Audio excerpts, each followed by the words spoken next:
Hi everyone, thank you so much for joining us today. Today's webinar will be about painting and rendering realistic characters in Clip Studio Paint, and it will be presented by Bruna Belfort. Before we begin the webinar, there are some housekeeping items I would like to go through. This webinar will be approximately 1 hour long. All attendees will be muted. There will be a Q&A session in the last 15 minutes of the webinar.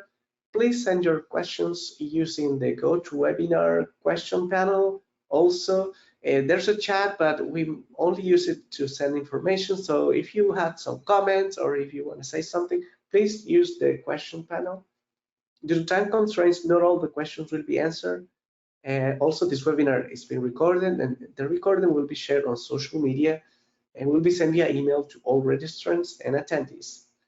The panelists for this webinar are Mario Quiñones and Bruna Belfort. For those of you who connect with us for the very first time or have never heard about Clip Studio Paint, Clip Studio Paint is your all-in-one solution for stunning, ready-to-publish illustrations, comics, manga, and animations. Learn more at clipstudio.net/m and graphicsly.com.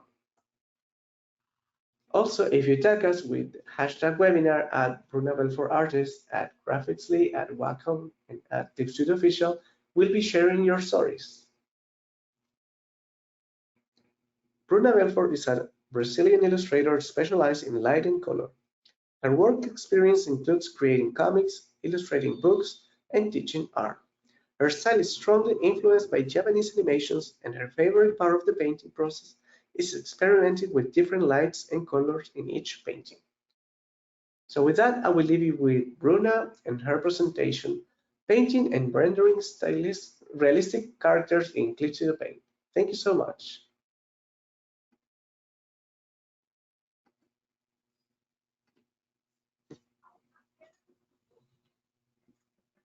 Hi, thank you, Mario. Can you see my screen? Yes, all good. Awesome. Hi, everyone. Welcome. Today, as Mario explained, we're going to be seeing about painting and rendering realistic characters.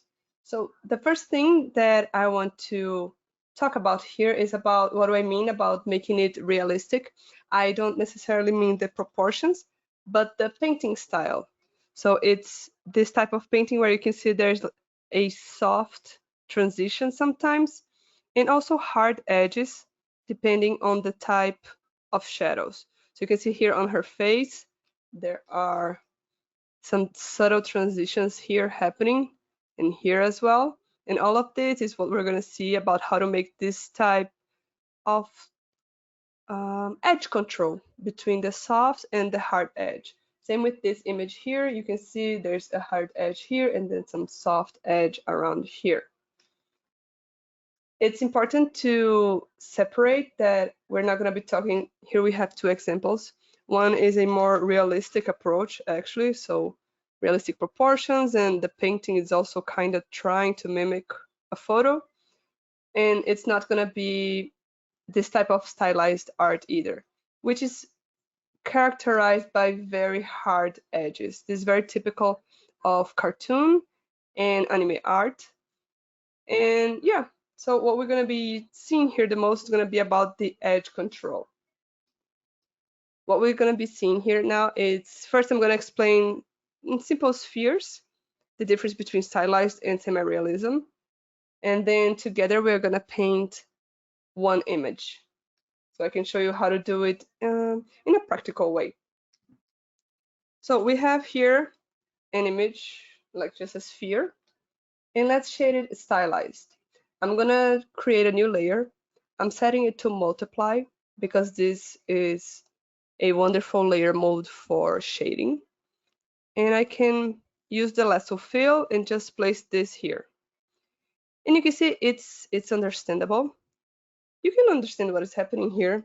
It's clearly a sphere with light coming from the right side. I can also add some highlight here, and it reads, and it works well. But how do we translate this into a realism or semi-realism style? There are many ways, but the most important thing is that you think about what I mentioned earlier about the edges.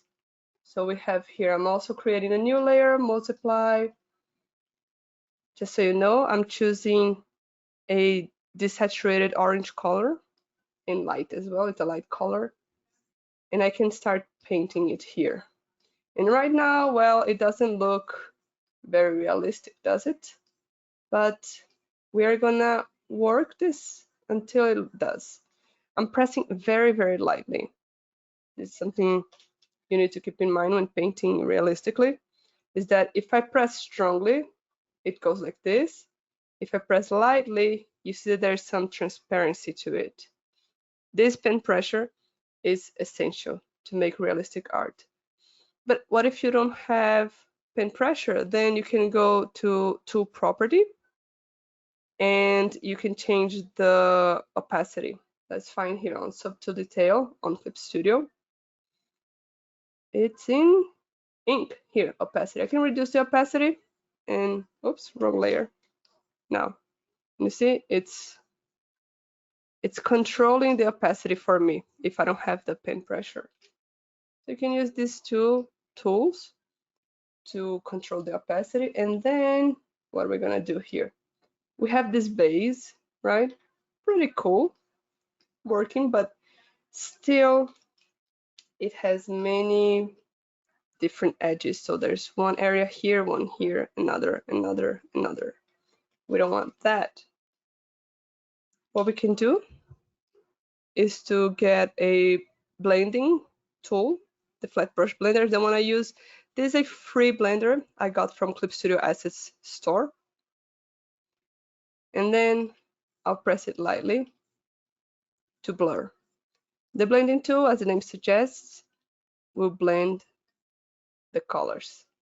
You see, it's starting to look already very natural and realistic.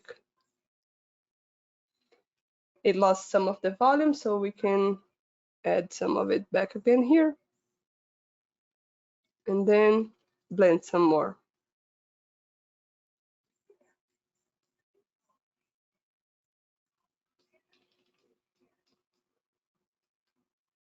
This is the base of what we're going to be doing. And of course, I can keep going here, making it more and more and more soft. See, going softer and softer. And it looks completely smooth because it's a sphere. But what really matters is what we're going to see now, which is the actual process of painting. This is just like the theory, so you have an idea. And then here we have this drawing. I have 3 layers for the character. One is for lines here, and then one for the flat colors, and one for the blush. That's optional, just because I like it. So what can we do? There are many ways you can paint realistically. I'm going to show you, I think we have time for 2 methods here. The first one is to start with cell shading, which is anime style or cartoon style, and from that go to realism. And the other is to just paint. Already from the get-go, you use a painterly brush. We're gonna see the 2 of them. So new layer, multiply. Let's add some shadows here. Below her nose, I'm choosing a top light, so the shadows will be on the faces, on the planes facing below. So it's good to zoom out, because if you're zooming too much, you can't really see what's happening. Her hair will be entirely in shadow.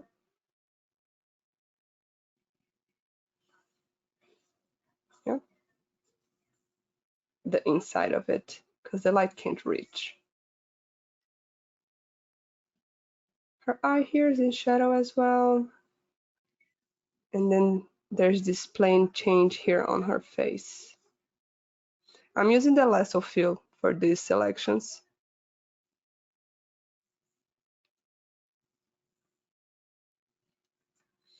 Just to get an idea.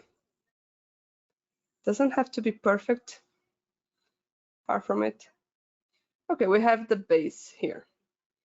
So how do we go from this to the realism? Well, actually, I'm going to add yet another layer. I'm duplicating this one, reducing opacity, and I'm gonna just add a little bit more shadows, like on her nose, here on her hair. Because when I add more shadows, then it has more depth, and it's gonna be easier when I get to the painting part.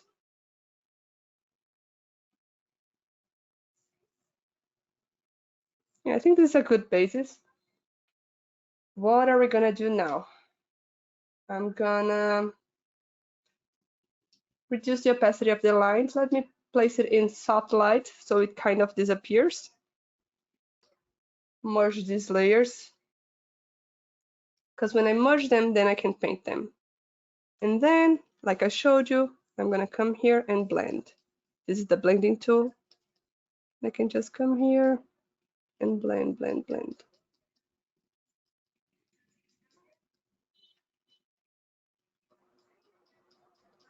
Considering the planes of the face, where it's gonna be hard shadow and where it's gonna be soft.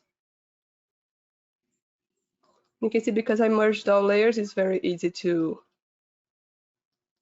blend them now. Now this here, I want it to be much, much softer, so I'm gonna paint on top. I'm with a brush now. Oops, wrong brush. This. Paint on top here. And then blend some more. You're gonna be doing a lot of this transition between the blending tool and the painting brush.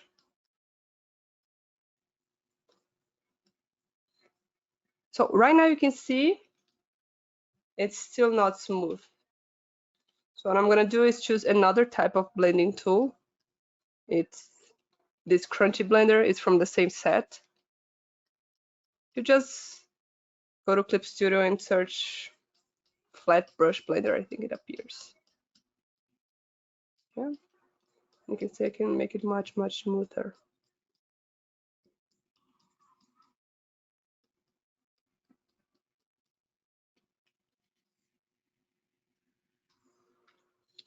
And then we're gonna be adding details like her eyelids. Picking a dark color for that. We can add her eyelashes. You can do this all in one layer or use more than one. Usually I make the eyelashes in a different layer, but this time I just made them all in one.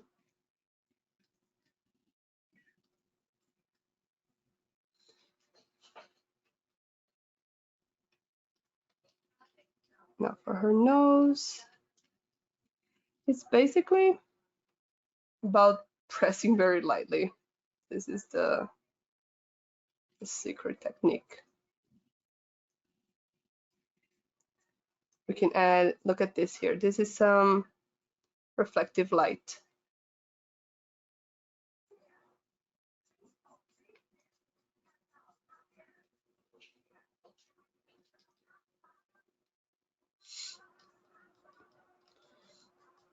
I usually suggest you don't hyper focus in one area. You can see that I'm going like from the face to the eyes to the nose. Because if I do it like this and then I start like really rendering this eye, when I zoom out, I will discover that it might be like out of place. It might be not. It might not be harmonic with the rest of the image. Like when I zoom out, it's not what I expected. So avoid zooming in too much because that's gonna make her life easier later.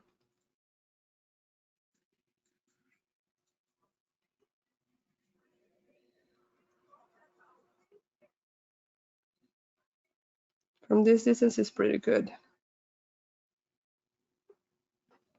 On the lips, we can choose very dark color.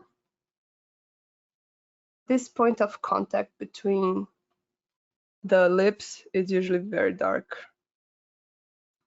Now, I notice her lip is actually not following the guide of the face, the guidelines. So this is the center line here, and this lip is not rotating correctly. What I can do to fix is to use liquify, this tool here. Here are my, like the properties I use if you want. I use the first mode, which is to push. I can just push the pixels with it. So handy. It's great to fix things. Now you gotta be careful with the liquify, because if you push too much, let's do it like this. When you zoom in, you can see that the pixels are a little, they get weird. So try to avoid liquefying too much. And then back to the mouth, we can add this here.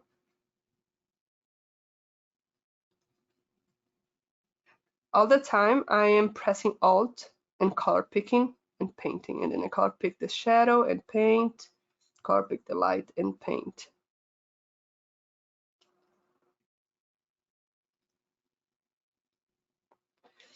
And because the lips, they are usually with a little bit of a soft edge, we can blur them a little bit here.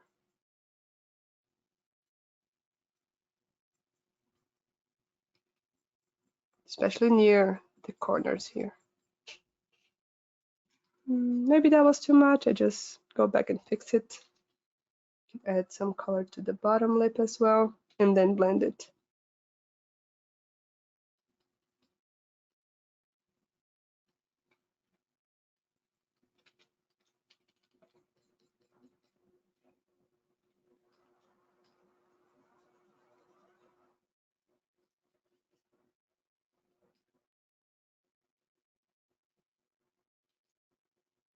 Yeah, you can see it's starting to come along. Now this is still too abrupt, so we gotta paint some more. So I'm placing here an airbrush, and you can see that it kind of ruins everything. We completely miss the change in plane. So what I wanted to show with that is just to avoid the airbrush, unless you're gonna make a controlled use of it.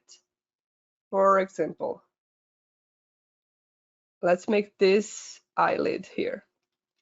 I can make a selection, use the airbrush, and then see, now it looks pretty good. Why? Because using the airbrush like this, it is very good. You're gonna have one hard edge and one soft edge. But if you just go like this, then you miss all of the volume.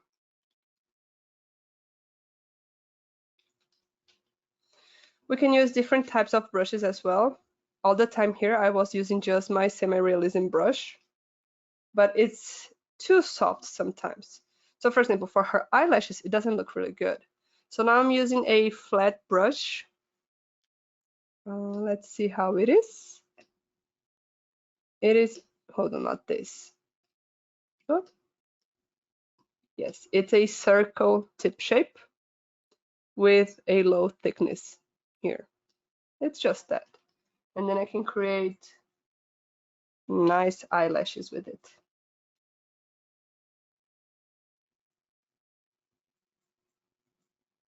Using different types of brushes is actually important to get the realistic look.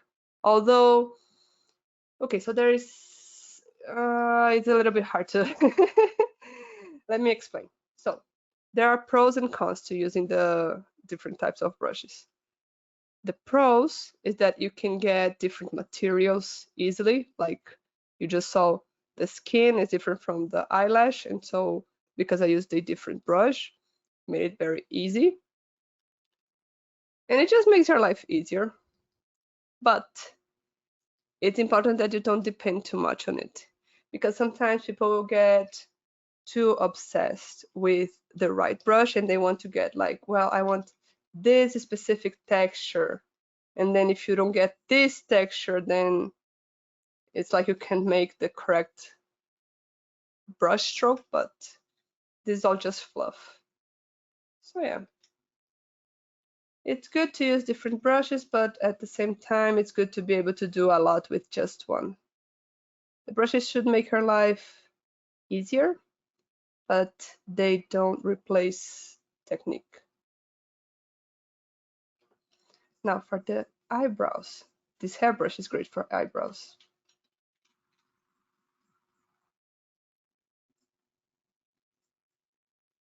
And you see all of this I did starting with the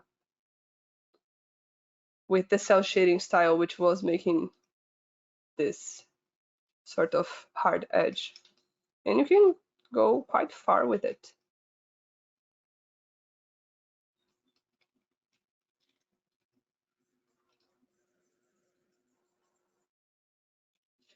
This is my preferred method of painting because I think it's easier.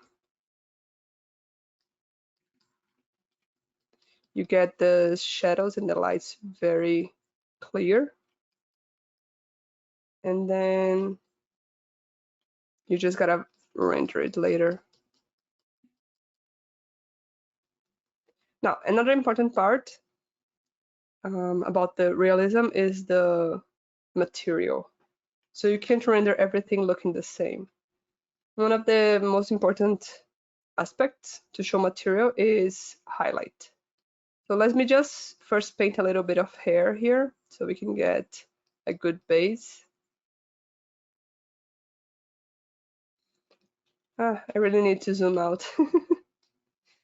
I want to keep it zoomed in so it can look good for you, but if I zoom in too much, I can't see anything.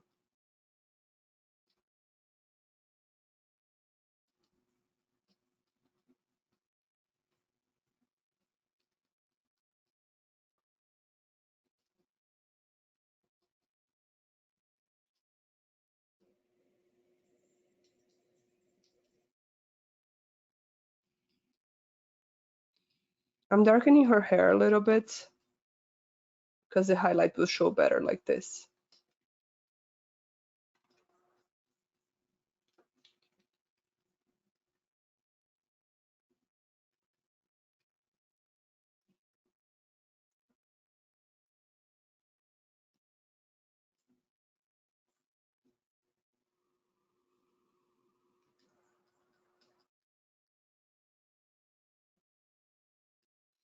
So when we're painting the hair, I actually first just had the shape and then I start adding smaller shapes little by little. So now we have it divide in like 2 or 3 big shapes and then we can divide it further.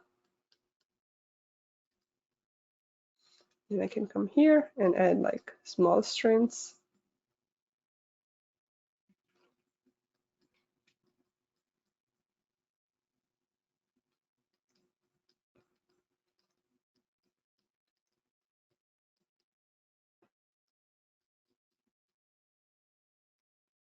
And then of course we need to add darker shadows sometimes for the occlusion.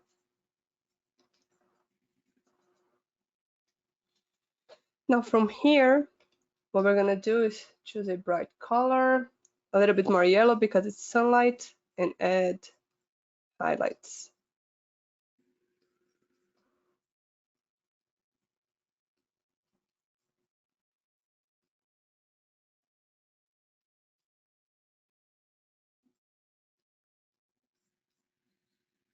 You see it starts really reading like hair.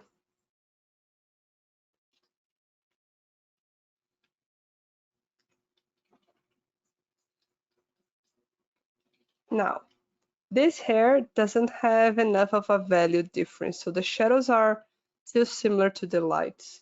I'm gonna create a new layer, multiply, and just place more shadows again.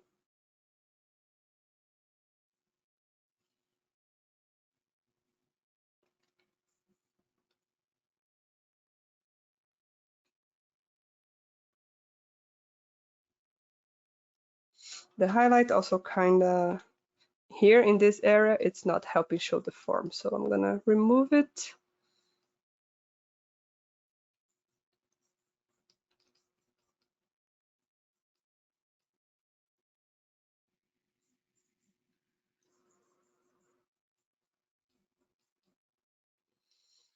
You can see it's easy to get stuck in details and then lose sight of the whole image.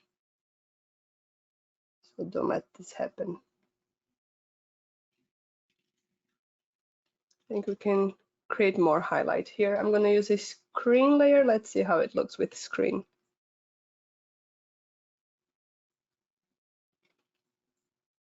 Yeah, her hair is overall brighter now. It looks good.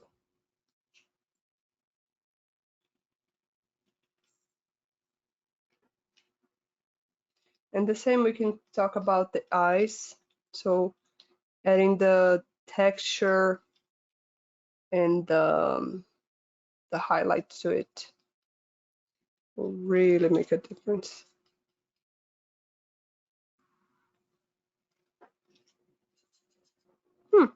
For some reason, it's not painting. Oh, okay. I had it clicked accidentally.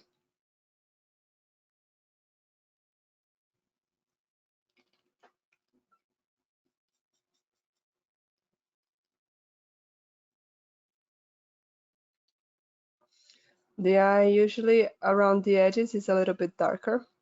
For style, you can change that if you want, but to make it more realistic, it's going to be darker around the edges of the iris. And then it has some volume here.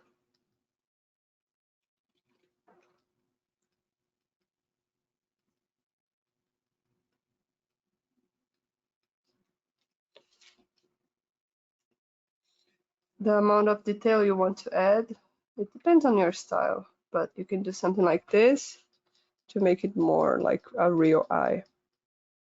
Adding this sort of pattern.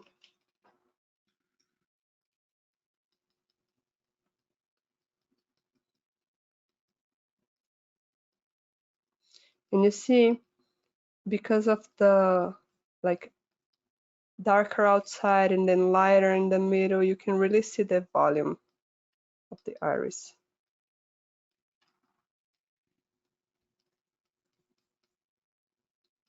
Yeah. And then the highlight, especially in the eyes, we need to have highlight. There are many ways you can make the highlight.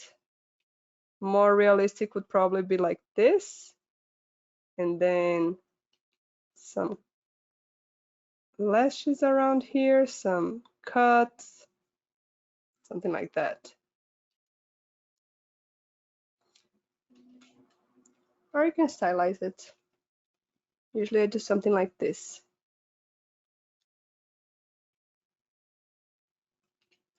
Or here, I think, yeah, this one. It depends where the light's coming from, but this one is also pretty real. And you can see that I'm using the highlight to show this curve of the eye.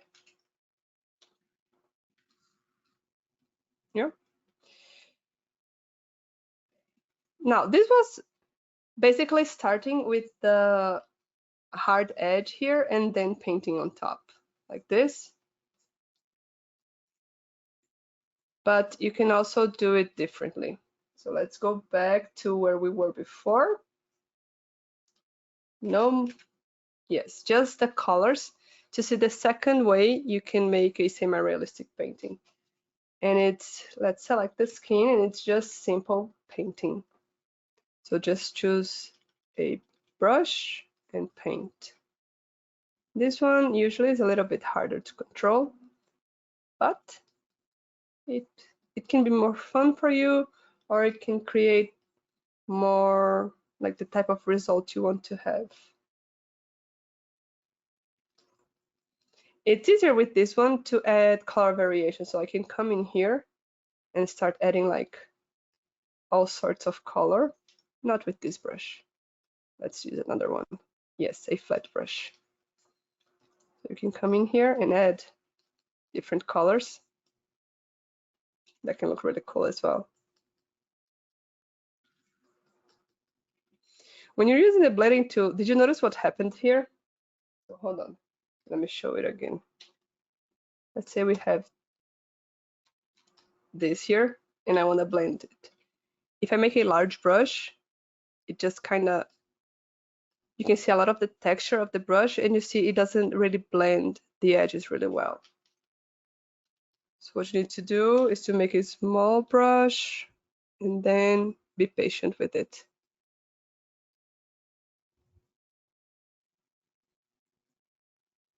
You can also change the direction. Yeah. I'll use a different type of brush. Like this one here, see? Softening a lot. This one adds a little bit of a sand texture. You can also use like the main blends that come with Clip Studio are like Blend, Blur, and Fingertip, I think. Maybe the Copy Stamp as well. I don't really use these ones because I think they are too artificial. Like this, it looks too sterile. That's why I prefer the ones with texture. So back to where we were, here. Because I used the large blending tool, you can see that it made a weird texture. So let's choose a different one and soften it. Pressing very, very lightly. Yeah.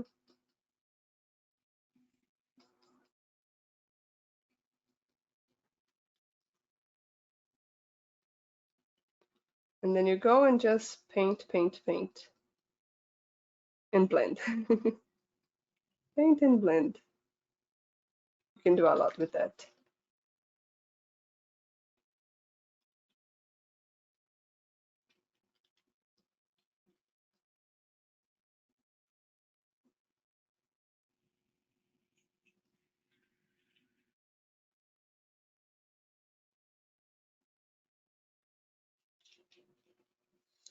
And there's always that time, especially when you're just placing the colors, where it looks really ugly. Like right now. You just gotta power through with it. Trust the process, it's gonna look good at the end. Right now here it's too dark, so I'm gonna use that one method I showed you with the airbrush. Let's see how it looks. Ooh, much better. But you see, this whole thing now became one single plane.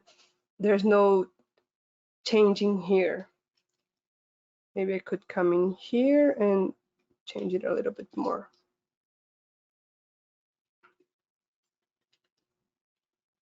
This, oops, hold on. Yes. And then blend.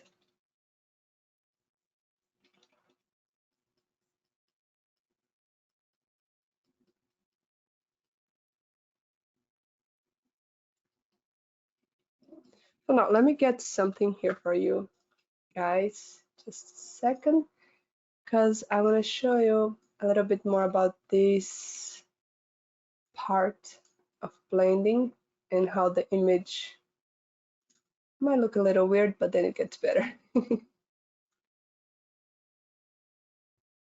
I want to show to you, like with this, hold on. Okay, this one? Nope. Yes, this one. Is when we have like a painterly style, like this one, you can clearly see the different brush strokes. How do we make it more realistic? I think you can already figure that out by now, but it's simply just blending. When you get the colors like on the right place, you just need to blend them. And it's gonna look more like realistic in a rendering fashion. Like, and the rendering part of it. So see, I'm just blending, blending, blending. It's not like this is super photorealistic because the colors I chose, like this purple here, not very realistic. But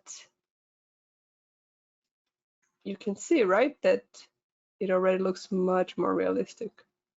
So it's again painting and blending. Look here, the nose, we can blend a lot here. But also be careful to keep the edge of the nostril. Like this. Yeah. So her forehead now has a bunch of colors. Let's just soften it all, make it more real. Because people's skins, well, usually they don't have that many planes on their face, especially a girl like this. So we can make it much, much softer.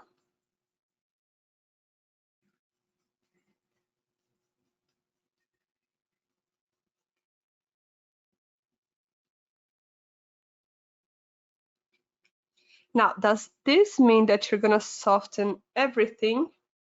No. Let me just fix this one. Okay. If we've softened the hair, look how weird it looks. Because the hair, because it's made of like thousands upon thousands of strands, it doesn't make this sort of soft transition here like this.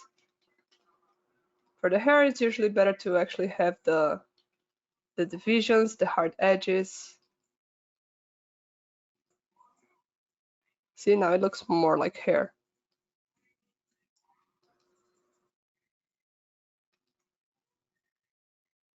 Kind of like it was before. We need to add more, more, more.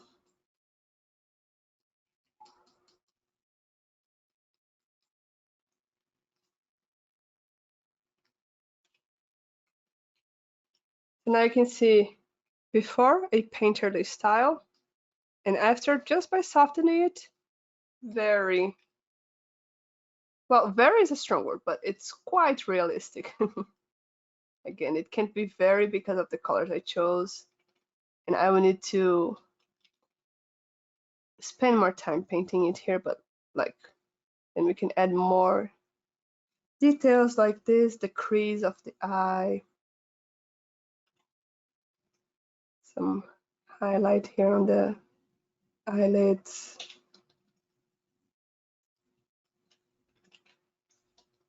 All of this can help show the realism.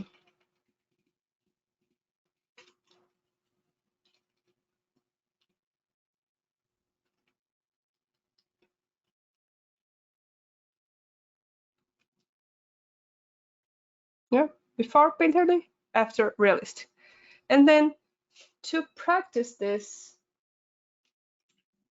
you can make this practice here with the sphere, but the sphere is a little bit too easy. So I want to suggest you create different shapes, like something that is kind of pointy, but also has some curves to it. So you can practice rendering it. So for example, I think, let's see. Let's make this going like this. And this. Yeah, sure. And then we can try something here. Like if the light's coming from below, oops, from above, then we can paint this here.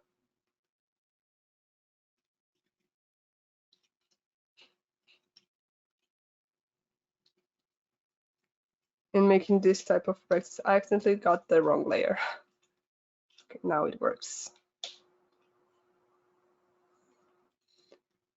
Now this is a really weird shape, but if you can do something weird like this, you can definitely do a face,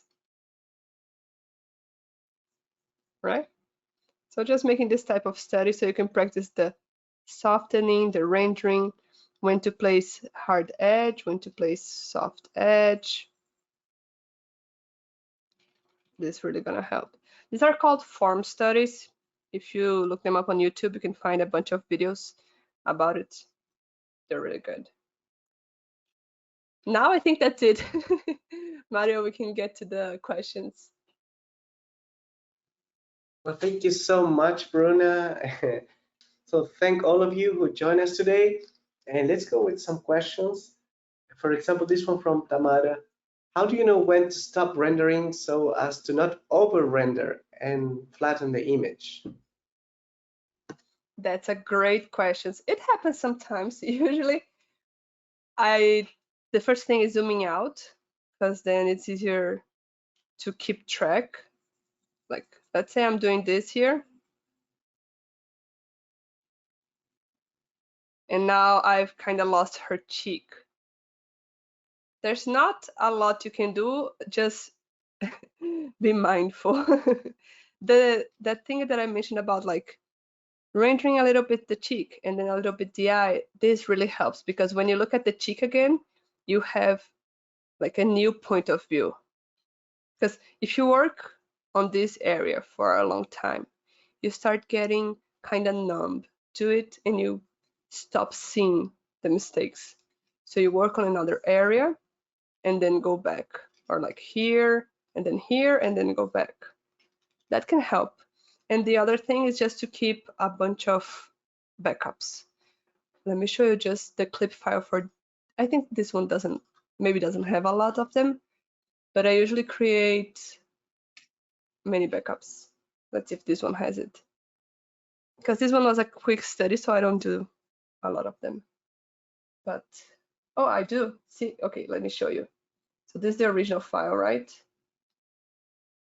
I had here like the lines and flat colors and shadows, and then I duplicated, created a new layer, and painted on top. And then when I got to this point, I created a new one, like I duplicated it and worked more. Why? Because if at some point I look here and I'm like, oh no, I overworked, I can get back to a previous version, and it's sometimes easier than just starting over. Then a bunch of layers. But all of them are basically just backups. And here's another question from Emma Nielsen. The brush set seems to be mainly be using what's called and where to find it. There's a lot of question about which are About the the brush, brushes right? that you're using. Yeah, so if you can Yeah, give us a little sure. explanation. Sure. So let me just get the black again here. Okay. So the main brush that I've been using on this presentation is this one here. It's just a round brush. You can screenshot it if you want. So just round brush, 100% opacity, normal blending mode, no color jitter, and then 100% thickness, 100% density, and a little bit of texture. It's the sandpaper texture, but not very, very high, because if I leave it high, it's too much texture. I leave it around like 50 or so. It's just, yeah, it's not a very special brush. The other one is like the flat brush here that I also use. It's the same brush, but I just changed the tip. So I took this one here, brush tip, thickness, and now it's the same brush. Oops, let's go back to 100. Then for the hair, it's the same, but just this pen pressure is a little bit different. Yeah, I think I basically use the same brush for everything. This one here, the Painterly one, I don't remember where I got it. I did not make it, but I don't know where it came from.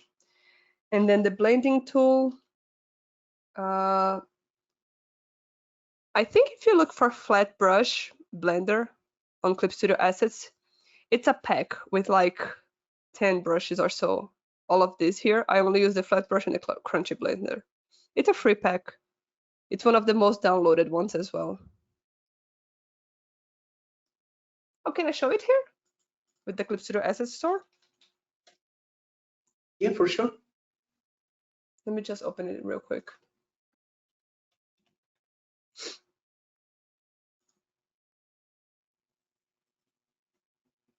Yeah, maybe not that quick. Never mind, I'm not finding it easily.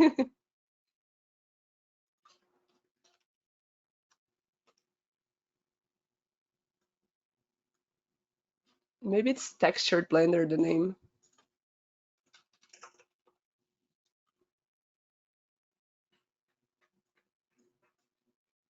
Yeah, okay, so it's this one here.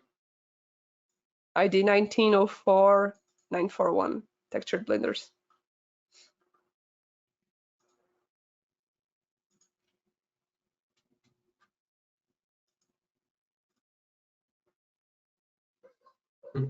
And here's another question from Roberto Martinez. Do each shade color have to be in a separate layer? It's up to you, but I don't. I place them all in one layer because it's easier to work. Let me show you here. Back to this one. So I have one shading layer. Hold on, this one. And it's just, it takes the entire image. And then I create a layer mask and delete some parts of it. I think it's much, much easier. The less, like the fewer layers you have, the easier to control, at least for me. I don't like having like dozens of layers to work with.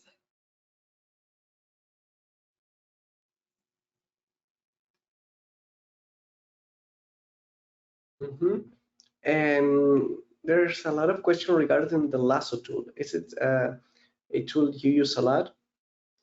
Yeah, I use it all the time. So I use the selection and painting like this, but most frequently I use the lasso fill, which is this one. I use it all the time for everything. It's on figure tool, and the subtool is lasso fill. It's a selection you make, and then when you release it, it paints. And it's so convenient, you can color so quickly like this. But for yeah, for the selection I also use it a lot. Like, let's say I'm working on this here, I will like select the skin, and then on another layer I'm gonna work on the skin. I also do this a lot.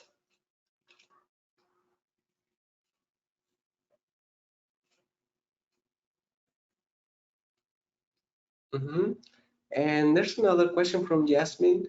Do you typically hide the line art for this type of art style?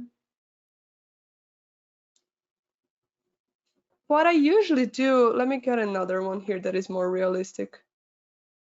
Hold on.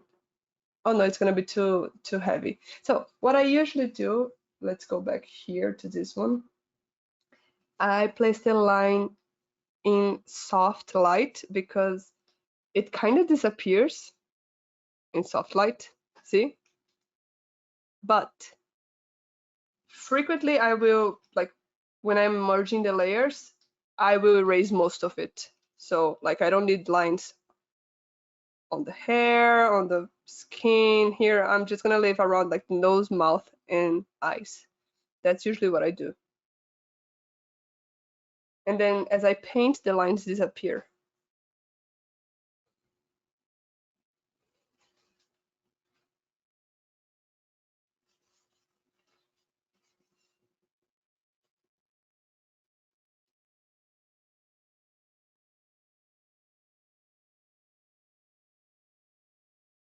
Okay, here's another question from Mike Goldstein.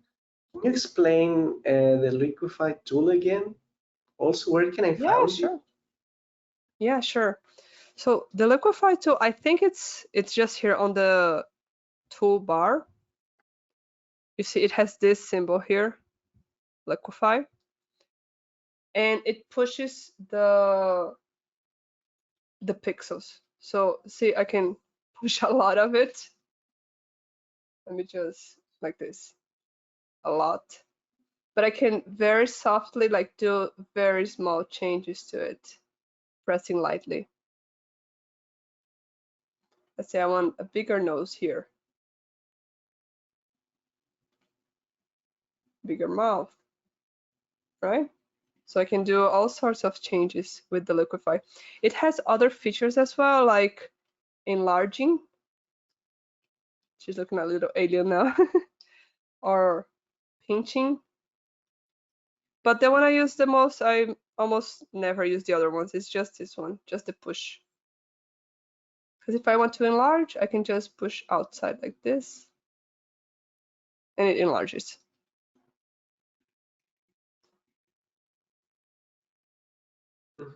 Awesome. And this is a very interesting question from Chino. How do you motivate yourself to keep drawing, painting, and making it to your career? Usually, I try to watch and read things that like get me excited to draw. So for example, yesterday the last few days I didn't have much time to draw because I was busy with other things, and then I started getting like the more time I spend without drawing, the harder it is to get back to it and to want to do it. So yesterday I was like, okay, I'm just gonna replenish my artist side. So I was watching a show I like, and then after watching like 1 hour or so of it, I'm like, oh, this is so exciting, and I went to draw it. It's basically just um, if you let time pass without you drawing, it's gonna be much harder to go back. So it's best to just keep the habit. But if it does happen that you kind of lose the touch and can't go back to drawing, try to watch something that makes you feel like drawing, like maybe something you think is beautiful, or a character you like, or yes, just something that gets your creative juices flowing. Mm-hmm. And another question is about references. Do you use a lot of references when creating art? Yes. To sum it up, yes, I use a lot of references. Let me just, I can show you an example. So I made, hold on, let me just open it here. So I had this, I was making a portrait, and look at how many references I used. So it's like for the expression, for the proportions of the face, and the painting style, and I don't know, more of the guy, the same guy, because I want to see his face in several angles, and then the clothing. Yeah, a bunch of references.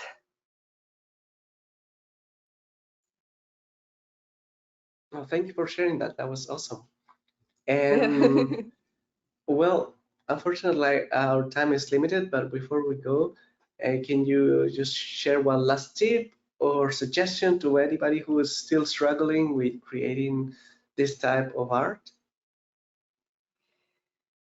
Yeah, I think it's important to have like a mood board with the type of art you want to create.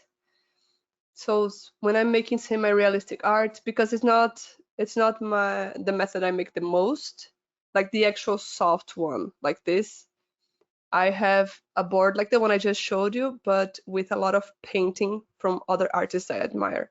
And then sometimes I want to see, oh, how can I paint the eye? And then I see a reference for how someone else painted the eye. So this way you can craft your own art style by seeing how other people found solutions to the same issue. So with those wise words, we're finishing Bruna's webinar. I'm gonna finish also with Pascal comment. He's saying not a question, but still very much enjoy the webinar and thanks for broadcasting it. Thank you, Awesome, Pascal. thank you. Thank Bruna. Thank all of you who are still here. And before we go, let me just share one last bit of information. It's just Many of thank you you, everybody. Thank you, Mario. And yeah, I'm gonna mute myself now. no, thank you so much, Bruna. If you want to learn more about Clip Studio Paint, visit our website clipstudio.net/n and graphicly.com. As I mentioned, this webinar is being recorded and the recording will be shared on our YouTube channel and also via email to all registrants and attendees. Don't forget to subscribe to our Graphicsly channel and Eclipse Paint channel to get a notification once the video is available to watch. And please follow Bruna on her socials as Bruna Belfort Artist on TikTok, Instagram, and also on her YouTube channel. So with that, thank you so much, all of you. We hope to see you in our next webinar, so please stay tuned. Thank you so much, Bruna. Thank you. Bye-bye. Have a great end of the week. Have a great time. And thanks, Bruna. So see you in our next event. Bye-bye. See you. Bye-bye.